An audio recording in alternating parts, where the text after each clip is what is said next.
L'horloge indiquait 3 heures du matin quand les sirènes de police ont déchiré le silence du quartier, cette nuit du 7 octobre 1995. J'avais alors 67 ans. Et cette nuit-là, j'allais mourir des mains de mes propres enfants si ce n'avait été l'intervention d'Odette, ma voisine insomniaque de 78 ans. Je m'appelle Hélène Mathieu-Dupont. Aujourd'hui, à 94 ans, avec le poids de presque un siècle de vie sur mes épaules, je peux enfin raconter en détail l'histoire qui, pendant des décennies, n'a été qu'un murmure déformé dans les journaux à sensation et dans les cercles de commérage de Saint-Étienne-du-Rouvray, dans la campagne normande. Je suis né en 1929 dans une grande propriété rurale, près de la frontière belge. Mon père, descendant d'immigrants alsaciens, avait bâti un petit empire avec la production de textiles et le commerce de bétail. Ma mère, fille de propriétaires terriens de la région, avait apporté en dot des terres qui avaient pratiquement doublé le patrimoine familial. J'ai grandi comme une enfant privilégiée, avec une éducation privée, des leçons de piano et d'anglais, entourée de domestiques et du respect révérentiel que l'argent impose dans les petites communautés rurales. À 19 ans, j'ai épousé Édouard, fils d'un prospère négociant portugais de la capitale. Le mariage, en partie arrangé par nos parents en vue d'avantages commerciaux mutuels, ne fut pas d'abord un mariage d'amour. Mais avec le temps, nous avons développé un respect profond et finalement une affection sincère l'un pour l'autre. Édouard était un homme travailleur, honnête et ambitieux, qui a su multiplier l'héritage qu'il avait reçu et bâtir sa propre réputation dans les affaires. Notre famille s'est agrandie rapidement. En 1950, notre fils aîné, Richard, est né. 2 ans plus tard, vint Antoine. Et finalement, en 1957, alors que nous avions déjà renoncé à agrandir la famille, j'ai été surprise par la grossesse de Paul, notre Benjamin. 3 garçons en bonne santé, élevés avec tout le confort que notre situation financière privilégiée permettait. Nous étions ce que beaucoup appelleraient une famille modèle. J'ai élevé mes fils avec des valeurs solides, de la discipline et de l'amour. Édouard était un père présent malgré les longues heures consacrées aux affaires. Nous fréquentions l'église le dimanche, les garçons étudiaient dans les meilleures écoles, nous passions les étés dans notre maison au bord de la mer et les hivers dans la station de ski à Chamonix. Les voisins nous admiraient, les parents nous enviaient discrètement et les photos de Noël que nous envoyions chaque année montraient des sourires parfaits devant l'arbre soigneusement décoré. Mais sous cette surface polie, comme dans tant de familles d'apparence impeccable, courait un courant souterrain trouble que je refusais de voir. Richard, notre aîné, a très tôt montré une ambition qui frôlait l'obsession. Intelligent et calculateur, il avait incontestablement du talent pour les affaires, mais il manifestait une froideur émotionnelle qui parfois m'effrayait. À 12 ans, il négociait déjà avec ses camarades d'école de manière à toujours sortir gagnant. À 16 ans, il a convaincu son père de lui laisser gérer une petite partie des investissements familiaux et il a triplé la valeur en moins d'1 an. « Tu as élevé un génie financier », disait Édouard avec fierté, sans remarquer l'éclat inquiétant dans les yeux de son fils quand on parlait d'argent. Antoine, le cadet, a grandi dans l'ombre de son frère aîné. Moins brillant académiquement, il compensait par du charme et des compétences sociales. Il était beau, sportif et populaire, mais profondément insécure.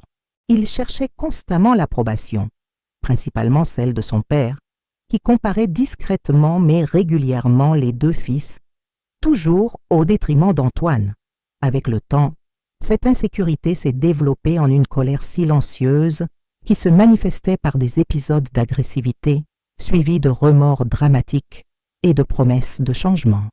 Paul, le Benjamin, a été le plus affecté par la dynamique familiale. Sensible et introspectif, il a grandi en observant la compétition voilée entre ses frères aînés et le favoritisme presque imperceptible d'Édouard pour Richard. Il a trouvé refuge dans les livres, puis dans les arts, et finalement dans des philosophies alternatives de plus en plus obscures. À 15 ans, il s'est déclaré végétarien. À 18 ans, il a abandonné la faculté de droit que son père avait insisté qu'il suive pour trouver son propre chemin spirituel. À 20 ans, il est revenu d'un voyage en Inde transformé, parlant d'énergie, de rituels et de dimensions au-delà du matériel. Édouard a réagi à ces différences de la manière typique de sa génération, avec une autorité incontestable pour Richard, une critique constante pour Antoine et un mélange de déception et de distance pour Paul. Moi, de mon côté, j'essayais d'équilibrer cette équation impossible, être la médiatrice, la pacificatrice, la mère qui aimait également des fils si différents. Paul est resté en marge, vivant de son héritage et s'immergeant de plus en plus dans des études ésotériques. Moi, à 49 ans, veuve et financièrement à l'aise, je me suis consacrée à des œuvres caritatives, à des voyages qu'Édouard avait toujours reportés, et à l'espoir de voir mes fils surmonter leurs différences et construire des vies épanouies. C'était un espoir vain, comme le temps le démontrerait. En 1978, alors que les garçons étaient déjà adultes, Richard avec 28 ans, Antoine avec 26 et Paul avec 21, Édouard a subi un infarctus massif pendant une réunion d'affaires. Il est mort avant même d'arriver à l'hôpital.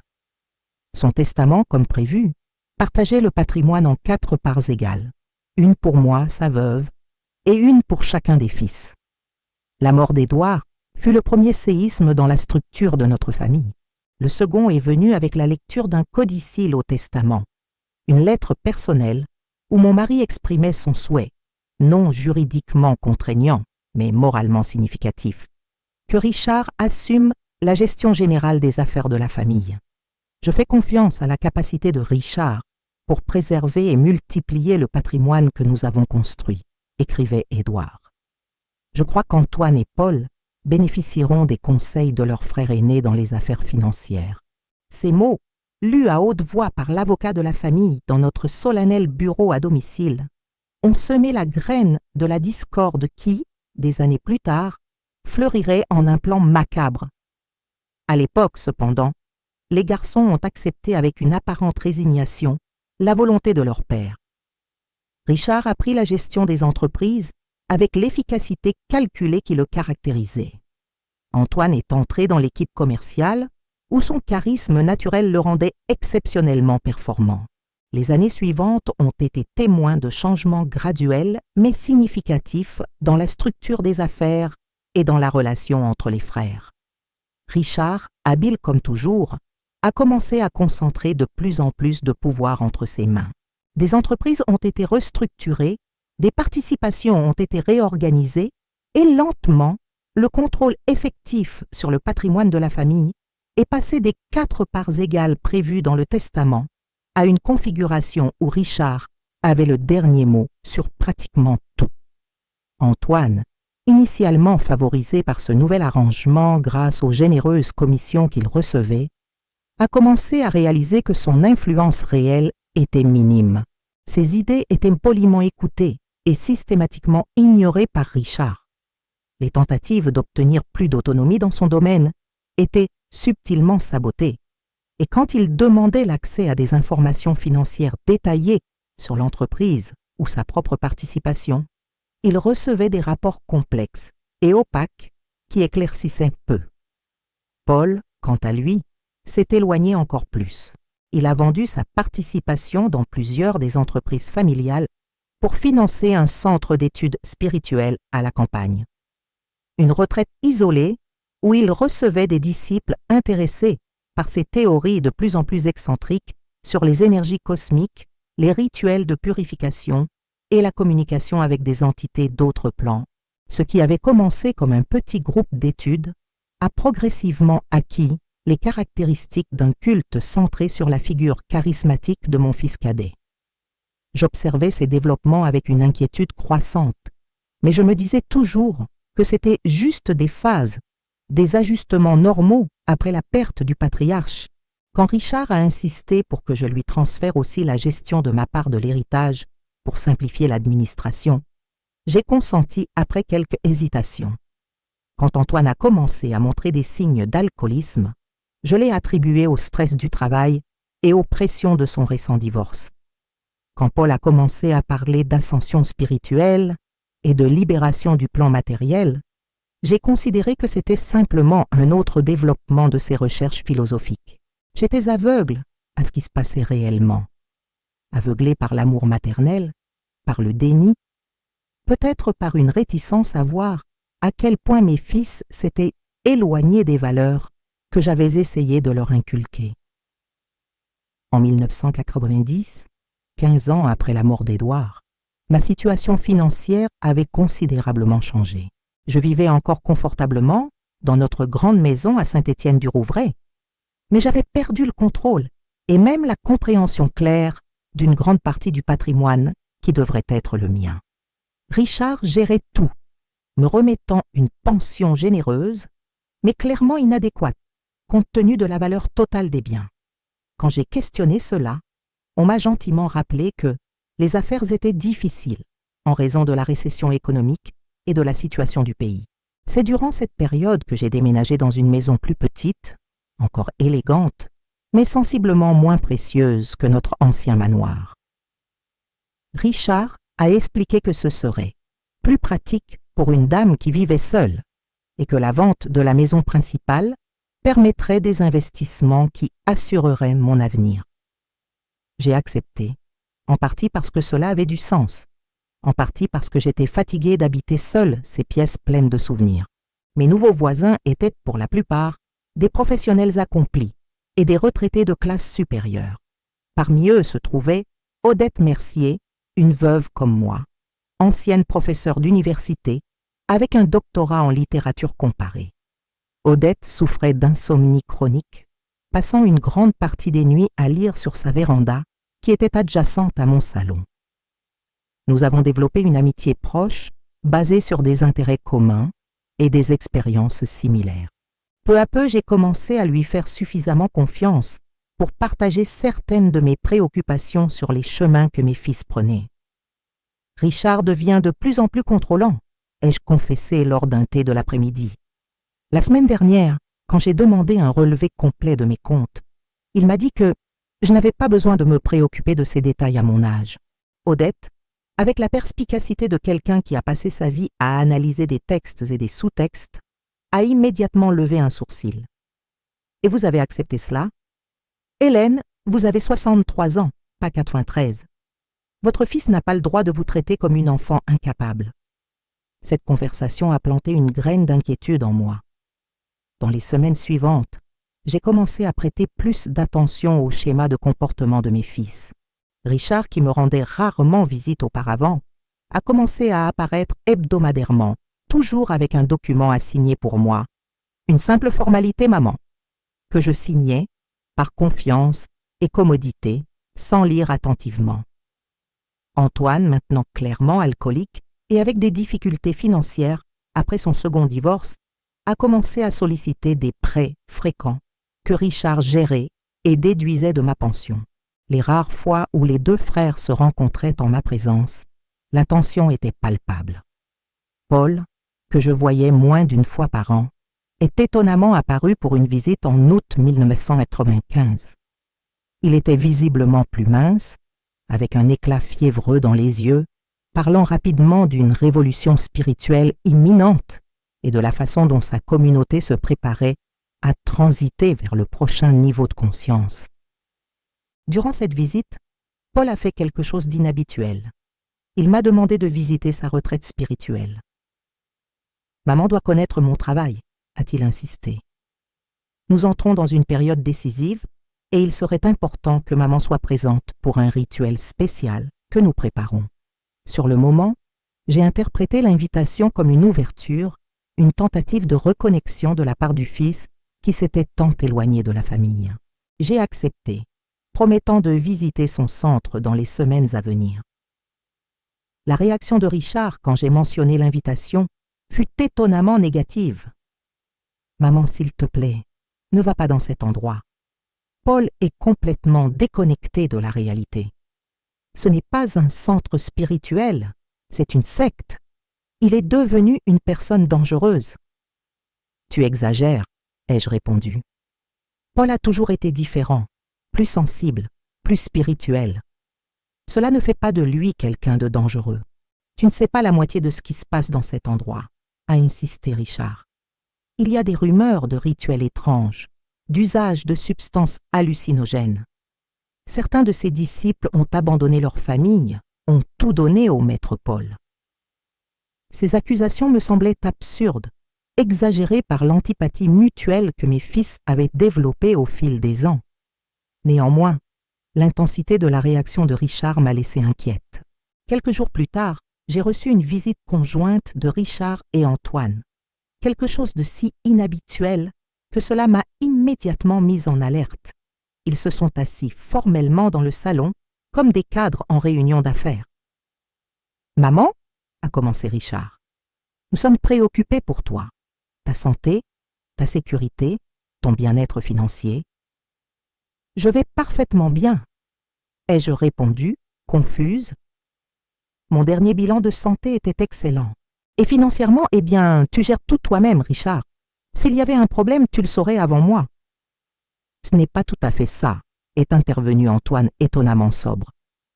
Il y a des complications dont tu n'es pas au courant, des investissements qui ont mal tourné, d'anciennes dettes qui sont apparues. Richard a lancé un regard d'avertissement à son frère avant de reprendre le contrôle de la conversation. Ce qu'Antoine essaie de dire, c'est que la situation financière n'est pas aussi stable que nous le souhaiterions. Mais nous avons une solution.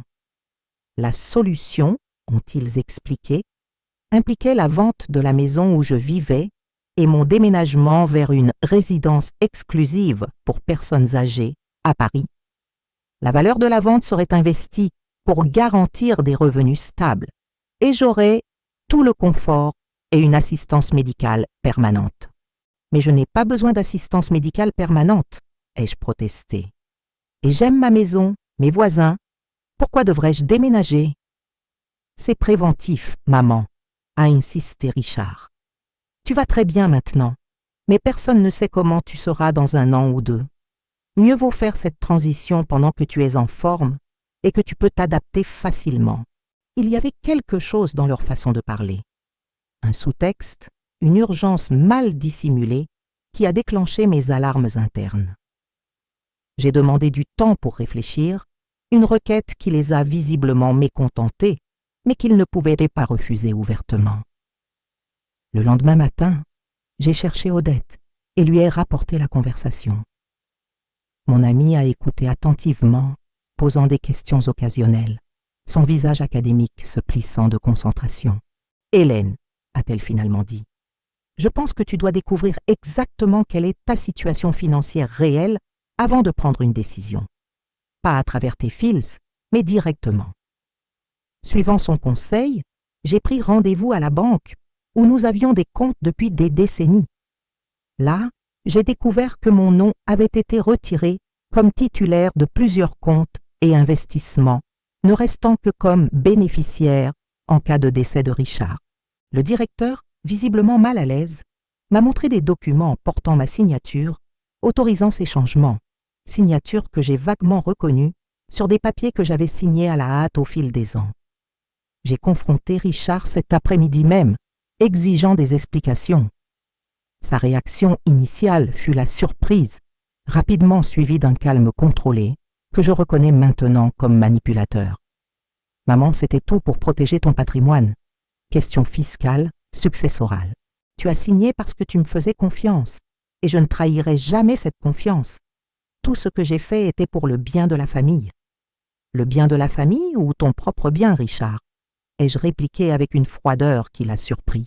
« Je veux que tout soit remis à mon nom d'ici 1 semaine, où je consulterai un avocat. » Quelque chose s'est assombri dans ses yeux, une colère primitive rapidement masquée par un sourire conciliant. « Bien sûr, maman.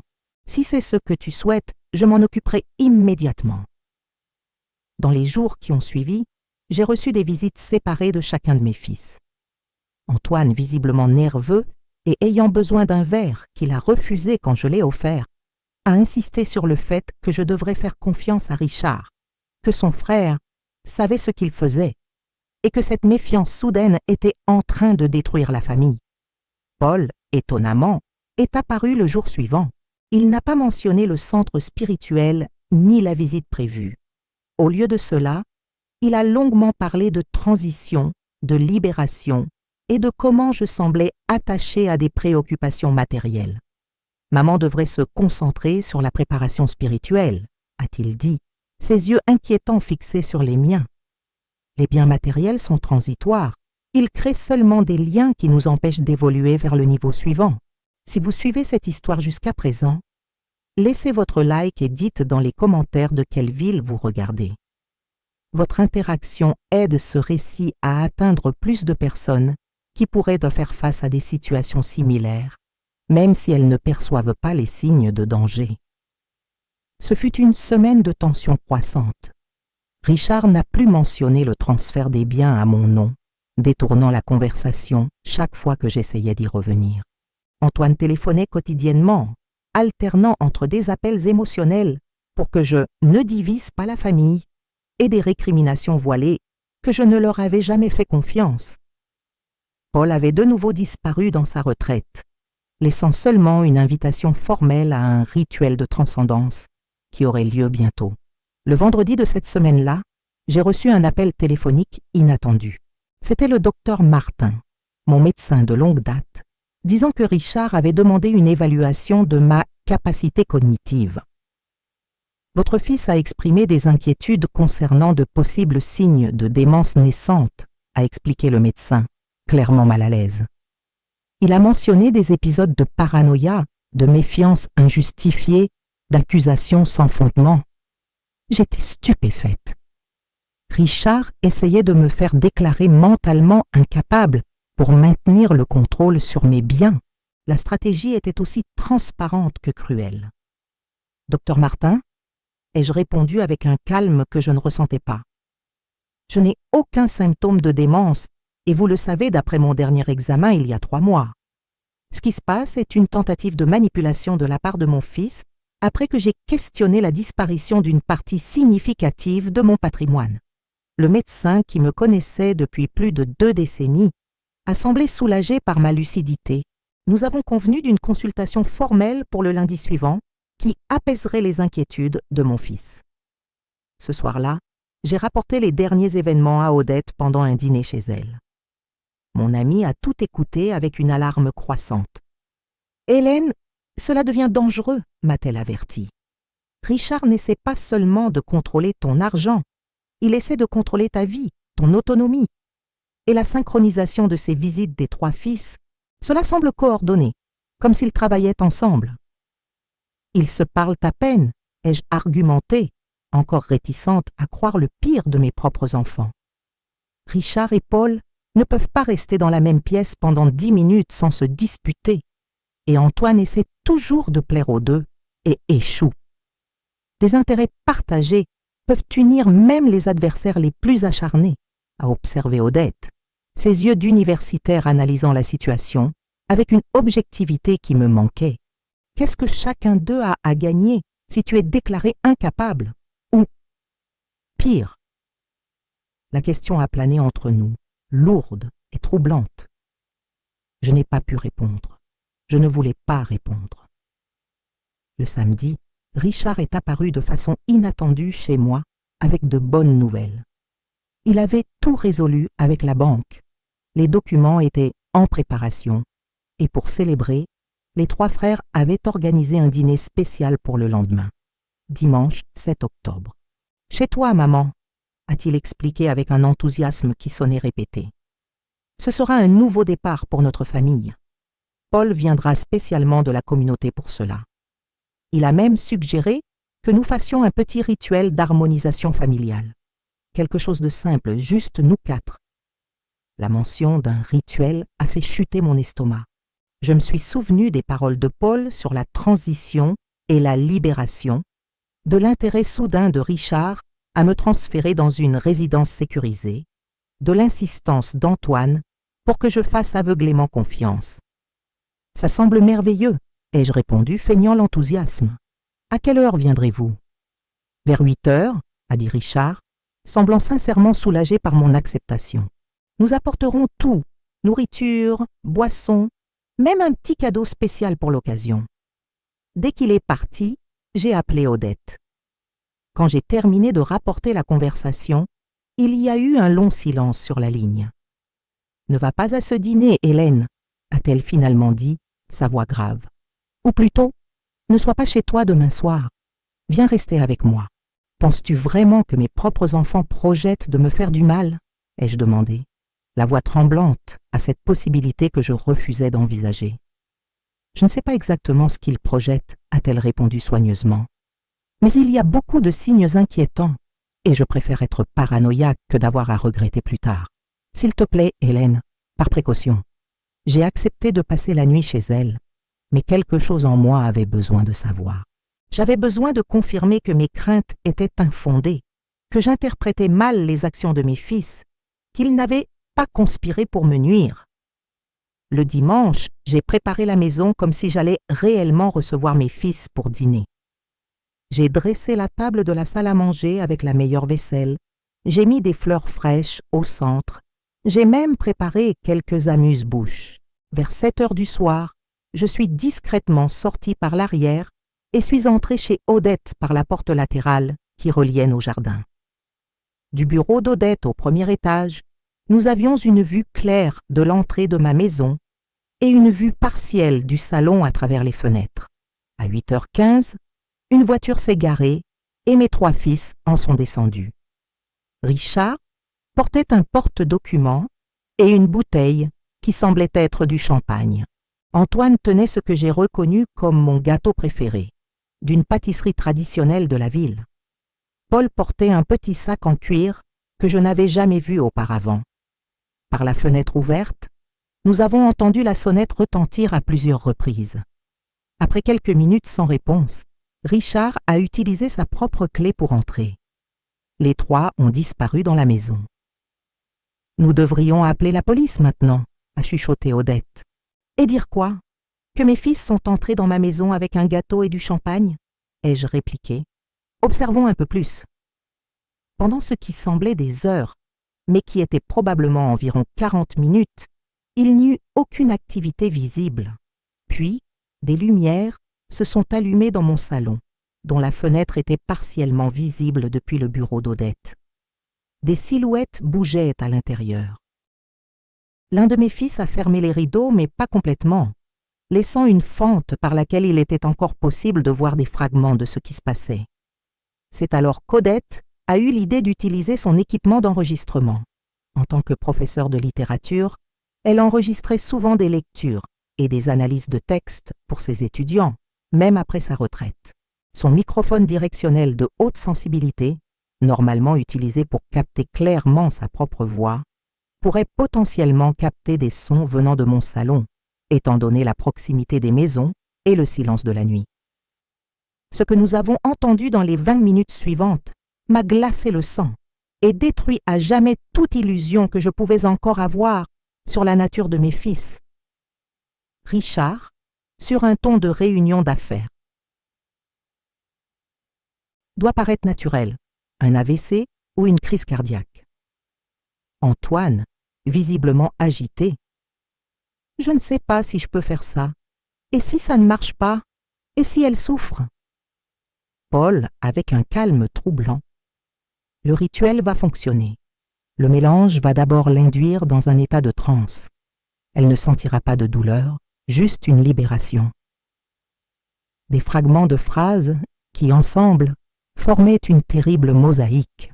Mes 3 fils, si différents en personnalité et vision du monde, avaient trouvé un terrain commun, la décision de mettre fin à ma vie.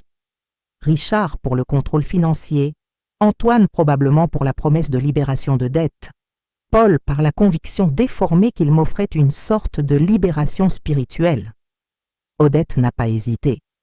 Avec des mains tremblantes mais déterminées, elle a pris le téléphone et appelé la police. « Nous sommes en train d'assister à la planification d'un meurtre en cours », a-t-elle dit, la voix ferme. Au 873 rue des Ormes. 3 hommes préparent ce qui semble être un empoisonnement déguisé en rituel. La victime serait la propriétaire de la maison, qui par chance est ici avec moi. Les minutes qui ont suivi étaient surréalistes. Nous avons vu par la fenêtre quand Paul a commencé à disposer des objets en cercle au centre de mon salon. Richard vérifiait des documents qui seraient vraisemblablement présentés après ma mort, un testament falsifié, des déclarations présignées. Antoine semblait de plus en plus nerveux, buvant directement à une bouteille qu'il avait sortie de sa poche. Et puis, les sirènes. Des lumières rouges et bleues se reflétant sur les murs. Le bruit de voitures freinant brusquement devant la maison. Des cris de « Police! Ouvrez la porte !» À travers la fente dans le rideau, nous avons vu la panique instantanée. Paul rangeant rapidement des objets dans le sac, Richard remettant des documents dans sa serviette, Antoine paralysé un instant avant de courir vers la salle de bain adjacente. Quand la police a enfoncé la porte, j'ai appris plus tard que cela avait été autorisé en urgence par le commissaire de service. Étant donné le risque imminent pour une vie, ils ont trouvé mes fils au milieu d'une scène qui serait plus tard décrite dans les rapports officiels comme troublante et sans équivoque préparatoire à un acte criminel. Dans le salon était disposé un cercle de bougies noires autour de ce qui aurait été ma place habituelle à table. Un verre spécial contenant un liquide que des analyses ultérieures identifieraient comme un mélange de puissants sédatifs et d'un poison à action lente qui simulerait les symptômes d'une crise cardiaque. Un carnet avec des notes détaillées de Paul sur le rituel de libération. Des documents signés avec des falsifications de ma signature, transférant la totalité de mes biens à une société contrôlée à parts égales par les trois frères. Et le plus effrayant, un petit coffre contenant des objets personnels m'appartenant. Mèches de cheveux, vieilles photos, même une brosse à dents usagée qui aurait été utilisée dans le rituel. Odette et moi sommes descendus jusqu'à ma maison seulement quand le commissaire nous a appelés. Le regard de mes fils quand ils m'ont vue entrer vivante dans la pièce, escortée par des policiers, contenait des émotions si complexes et contradictoires que même aujourd'hui, presque 3 décennies plus tard, je ne peux pas les déchiffrer complètement. La surprise, certainement, la colère dans certains cas, mais aussi de manière troublante, quelque chose proche du soulagement chez Paul, comme si ma présence le libérait d'une certaine façon de conclure l'acte terrible qu'ils avaient planifié. « Maman ?» C'est Richard qui a rompu le silence, sa voix un mélange d'incrédulité et de calcul, comme si son esprit formulait déjà des explications, des excuses, une version alternative des faits qui pourrait nous sortir de cette situation impossible. « Ne dites rien !» a interrompu le commissaire, un homme d'âge moyen aux yeux fatigués qui avait vu trop de tragédies familiales. « Vous avez le droit de garder le silence. Tout ce que vous direz pourra être utilisé contre vous. » Ce qui a suivi était comme un cauchemar au ralenti.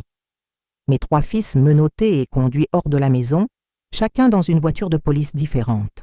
Les officiers collectant soigneusement les preuves, le liquide dans le verre, les documents falsifiés, l'étrange appareil rituel. Des questions interminables du commissaire, puis d'un enquêteur. Soupçonniez-vous que vos fils planifiaient quelque chose comme ça? Quand avez-vous remarqué un comportement suspect pour la dernière fois? Y avait-il eu récemment des discussions sur l'argent, les héritages, les propriétés? Votre fils cadet avait-il déjà montré un comportement ritualiste auparavant? J'ai répondu mécaniquement, comme si je parlais de personnages d'un livre, pas des garçons que j'avais bercés dans mes bras, à qui j'avais chanté des berceuses, pour qui j'avais rêvé d'avenirs brillants.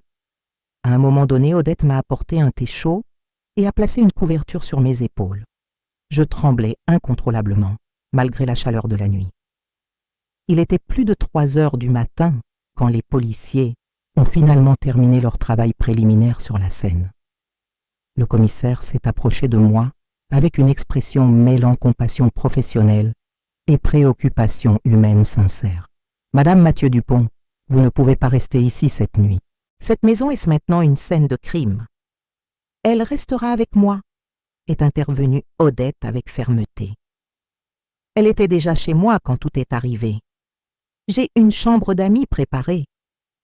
Le commissaire a acquiescé, mais avant de nous libérer, il a posé une dernière question, presque sur un ton d'excuse.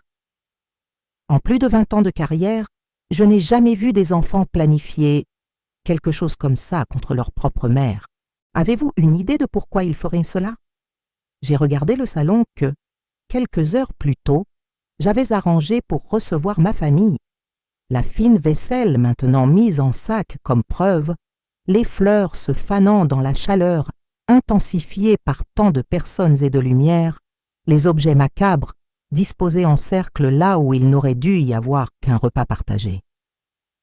L'argent, ai-je simplement répondu. Le contrôle. Et dans le cas de Paul, une distorsion malsaine de ce que signifie la libération. Mais au fond, commissaire, je pense que même eux ne le savent pas complètement. Le mal se reconnaît rarement comme tel. Les semaines suivantes ont été un flou de procédures légales, de gros titres sensationnels et d'une profonde restructuration de ma vie. Les 3 ont été maintenus en détention provisoire pendant que les accusations formelles étaient bien préparées. Tentative d'homicide qualifiée avec préméditation, association de malfaiteurs, falsification de documents, escroquerie. L'affaire a attiré l'attention nationale. Rituel macabre. Des fils planifient l'assassinat de leur mère pour l'héritage, titrait le plus grand journal de la région. Des reporters campaient devant la maison d'Odette, où je restais réfugié. Des voisins qui me saluaient à peine auparavant m'abordaient maintenant avec un mélange de curiosité morbide et de pitié mal dissimulée. L'enquête a révélé l'étendue de la conspiration. Depuis presque 1 an, mes fils planifiaient en détail ma mort. Richard avait systématiquement falsifié ma signature sur des documents qui transféraient des propriétés et des investissements. Antoine, pressé par des dettes de jeu beaucoup plus importantes que je ne l'imaginais, avait accepté le plan en échange d'un tiers de la succession. Paul, plongé dans des délires messianiques alimentés par l'isolement dans sa communauté, s'était convaincu, ainsi que ses frères, que le rituel non seulement garantirait le succès du plan, mais m'offrirait aussi une sorte de passage digne vers un autre plan d'existence. Des rencontres secrètes dans des hôtels de bord de route où ils ne seraient pas reconnus ensemble. Des communications via des téléphones publics et des messages codés laissés à des tiers, des études sur des substances qui simuleraient une mort naturelle. Tout méticuleusement documenté dans les notes que Paul avait naïvement conservées et qui servaient maintenant de preuve irréfutable de préméditation. Oui, ai-je simplement répondu. Richard n'a jamais eu de patience. Il a toujours voulu tout immédiatement depuis l'enfance. Le verdict fut unanime, coupable de toutes les accusations. Richard et Antoine ont été condamnés à 18 ans de prison chacun. Paul a reçu une peine légèrement moindre, 15 ans, en raison de rapports psychiatriques attestant de sa perception déformée de la réalité, bien que pas au point d'irresponsabilité pénale. Quand le juge a prononcé la sentence, j'ai regardé chacun d'eux, cherchant un signe de remords, de compréhension de la gravité de ce qu'ils avaient planifié, d'une quelconque étincelle des fils que je pensais connaître. Richard a maintenu son regard fixé droit devant lui, comme un général vaincu qui préserve encore sa dignité. Antoine pleurait silencieusement, les épaules affaissées en défaite totale. Paul m'a regardé directement pour la première fois et a murmuré quelque chose qui semblait être « pardon », bien que ses yeux contiennent encore cette terrible conviction de quelqu'un qui croit avoir raison malgré toutes les preuves du contraire. Vous suivez cette histoire jusqu'ici? Dites-nous dans les commentaires de quelle ville vous regardez ce récit. Il est important que plus de personnes connaissent les signes d'abus familial envers les personnes âgées, même quand ils viennent d'où on s'y attend le moins. Votre soutien aide à porter ce message à ceux qui pourraient être dans une situation similaire. Les années qui ont suivi ont été de profondes reconstructions, financières, émotionnelles, spirituelles. Avec l'aide de nouveaux avocats, j'ai progressivement récupéré le contrôle de mon patrimoine, bien qu'une partie significative ait été irrémédiablement perdue à travers des transactions frauduleuses difficiles à annuler. J'ai définitivement déménagé dans l'appartement d'Odette, qui a gentiment insisté pour partager son espace avec moi.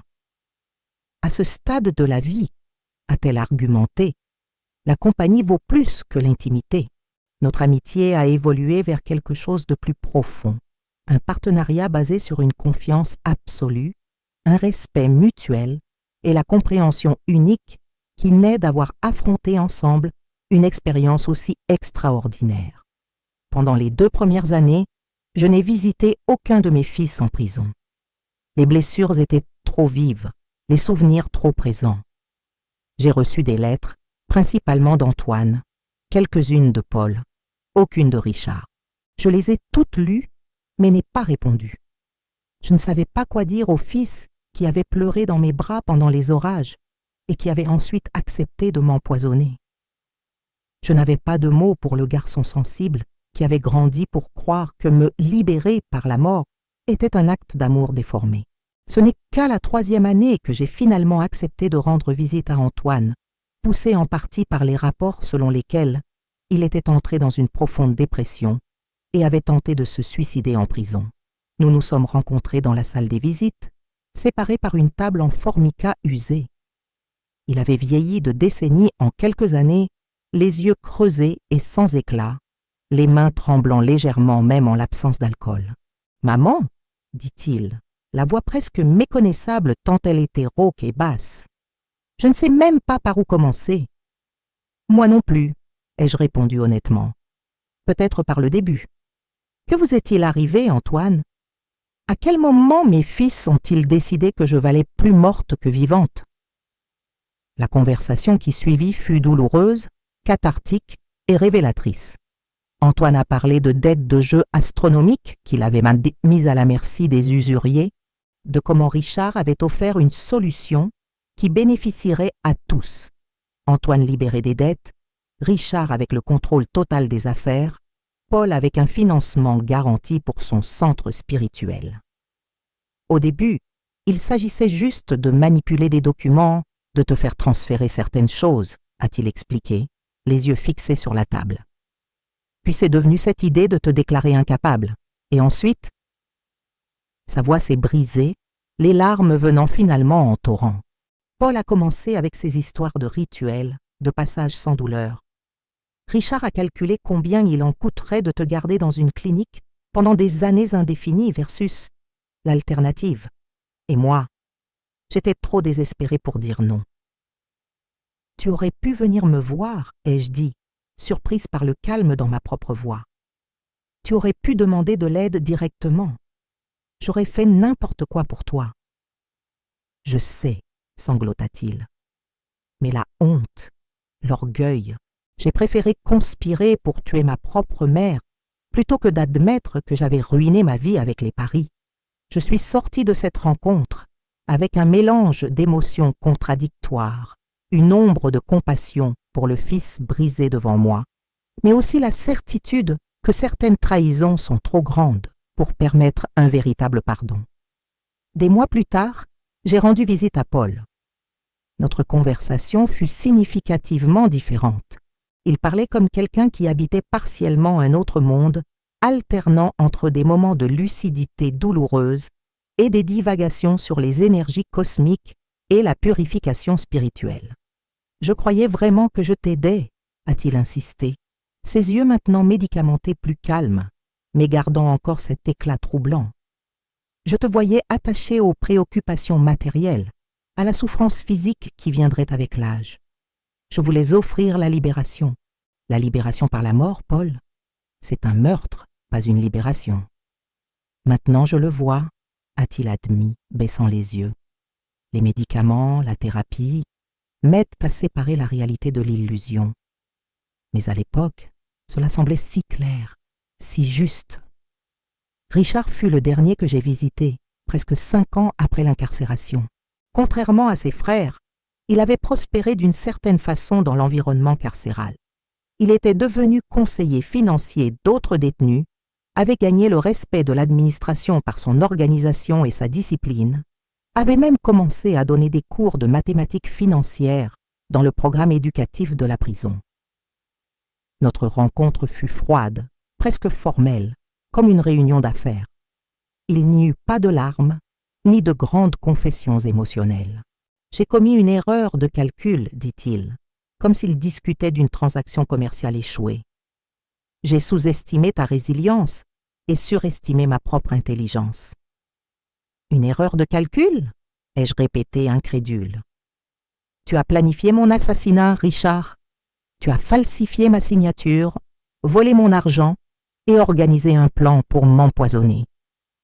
Il a soutenu mon regard sans ciller. Et j'en paie le prix, n'est-ce pas? 18 ans de ma vie. Tout ce que j'ai construit, détruit, ma réputation, ruinée. Ça a été une mauvaise affaire pour tous les concernés. Je suis sortie de cette rencontre avec la certitude que Richard était, et avait toujours été, un sociopathe fonctionnel, quelqu'un capable d'imiter les émotions humaines quand c'était commode, mais fondamentalement incapable de véritable empathie ou remords moral. Au fil des ans, j'ai maintenu un contact intermittent avec Antoine et Paul. Des lettres occasionnelles, des visites rares mais significatives. Tous deux ont participé à des programmes de réhabilitation, à des thérapies individuelles et de groupe. Tous deux ont exprimé des remords de façon qui, bien qu'imparfaite, semblait authentique. Richard, en revanche, est resté distant et calculateur, n'envoyant que des cartes d'anniversaire formelles avec des messages génériques qui auraient pu être écrits pour n'importe qui. Pendant ce temps, ma vie avec Odette a fleuri dans une direction inattendue. Nous avons commencé à donner des conférences ensemble sur l'abus financier envers les personnes âgées, utilisant mon expérience personnelle et sa perspective académique pour éduquer les autres sur les signes avant-coureurs. Nous avons écrit un livre, Liens de sang, nœuds d'argent, l'abus financier dans les relations familiales, qui est devenu une référence pour les professionnels travaillant dans le droit des personnes âgées. À 75 ans, quand Odette est décédée paisiblement dans son sommeil après une brève maladie, j'ai réalisé que j'avais trouvé dans mon amitié tardive avec elle quelque chose de plus précieux et authentique qu'en des décennies de maternité idéalisée. Odette m'a vu complètement, mes peurs, mes forces, ma capacité à recommencer, et m'a aimé non par obligation biologique, mais par choix conscient. Richard a purgé 12 ans de sa peine avant d'être libéré pour bonne conduite. J'ai appris sa libération par une lettre formelle de son avocat, m'informant qu'il respecterait toutes les ordonnances restrictives et ne tenterait pas de contact. D'après ce que j'ai entendu de connaissances communes, il a reconstruit une vie modeste à l'étranger, utilisant ses compétences financières pour travailler comme consultant indépendant, se tenant délibérément à l'écart des cercles qu'il fréquentait auparavant.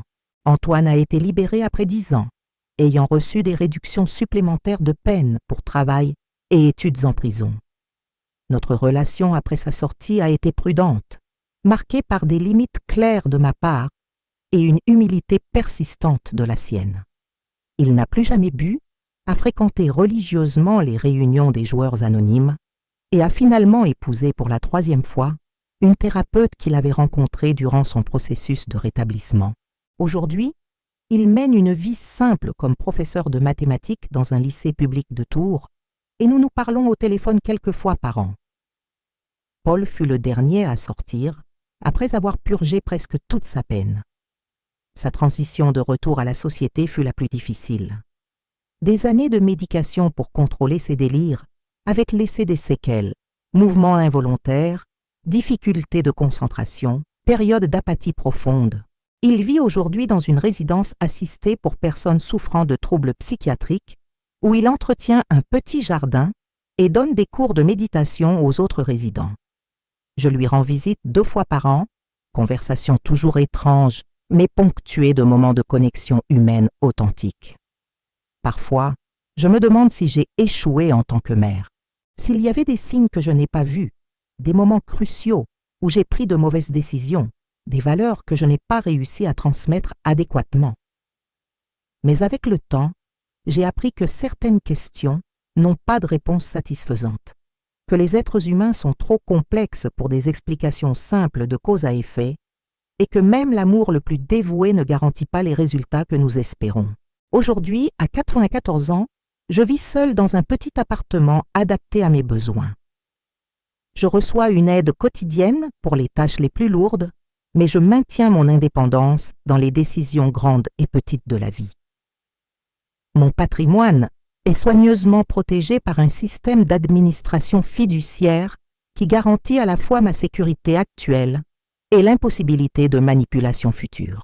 L'appartement est décoré avec des souvenirs de ma longue vie, des photographies de mes parents, quelques objets qui appartenaient à Édouard, des livres qu'Odette m'a laissés, des cadeaux d'amis que j'ai rencontrés au fil des ans. Il n'y a pas de photographie de mes fils en vue. Je les garde dans un album au fond d'un tiroir, non par colère ou ressentiment continu, mais parce qu'elles représentent une partie de mon histoire que je préfère ne pas revisiter quotidiennement. Les gens me demandent souvent comment j'ai survécu psychologiquement à la trahison la plus fondamentale qu'on puisse imaginer. La vérité est que ce fut un voyage long et non linéaire, avec des jours de force surprenante et des nuits de désespoir écrasant. J'ai travaillé avec divers thérapeutes au fil des ans.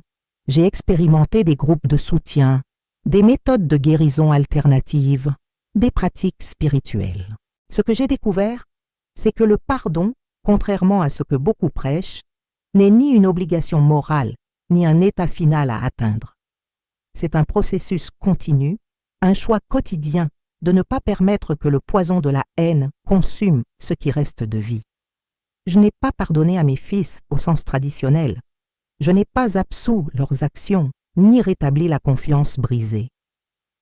Mais j'ai trouvé une façon de continuer à vivre sans que la colère et le chagrin définissent mon existence.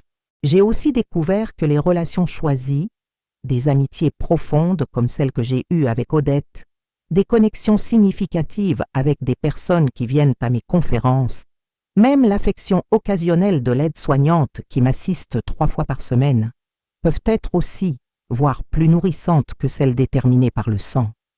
L'expérience d'avoir presque été tué par ses propres enfants dans un rituel macabre n'est pas quelque chose que quiconque devrait vivre, mais ayant survécu, j'ai trouvé en moi une force que je ne savais pas exister, une capacité à affronter le pire que la vie puisse offrir et à trouver encore de la beauté, du sens et de la connexion de l'autre côté. S'il y a une leçon que je voudrais partager avec d'autres personnes âgées, c'est celle-ci. Faites confiance à vos instincts. Quand quelque chose semble incorrect dans la façon dont vos biens sont gérés, quand les explications n'ont pas de sens, quand vous vous sentez subtilement infantilisé ou écarté des décisions importantes, soyez attentifs. Ce sont souvent les premières manifestations d'abus qui, si elles ne sont pas confrontées, peuvent s'aggraver vers des situations bien plus dangereuses. Et pour les plus jeunes, rappelez-vous que vieillir ne signifie pas perdre sa valeur ou ses droits, que vos parents et grands-parents méritent le même respect et la même autonomie que vous espérez pour vous-même, que la patience et la compréhension que nous consacrons aux personnes âgées dans nos vies sont un reflet non seulement de notre caractère, mais de la société que nous construisons, une dans laquelle nous vieillirons tous éventuellement. La nuit où mes fils ont planifié ma mort dans un rituel macabre fut le point le plus sombre de ma vie. Mais ce que la police a trouvé cette nuit-là, pas seulement les preuves physiques de conspiration, mais la révélation crue de la capacité humaine à la trahison, m'a finalement conduite à une vie de plus grande authenticité, d'objectif et paradoxalement de liberté. Comme on dit, parfois il faut traverser l'enfer pour trouver le ciel de l'autre côté. Si cette histoire vous a touché d'une façon ou d'une autre, partagez-la pour que plus de personnes puissent reconnaître les signes d'abus envers les personnes âgées. Laissez dans les commentaires ce qui vous a le plus marqué dans cette histoire. Ensemble, nous pouvons créer un réseau de protection et de soutien pour ceux qui en ont le plus besoin. N'oubliez pas de vous abonner à la chaîne et d'activer la cloche pour découvrir plus de témoignages de dépassement de soi et de résilience.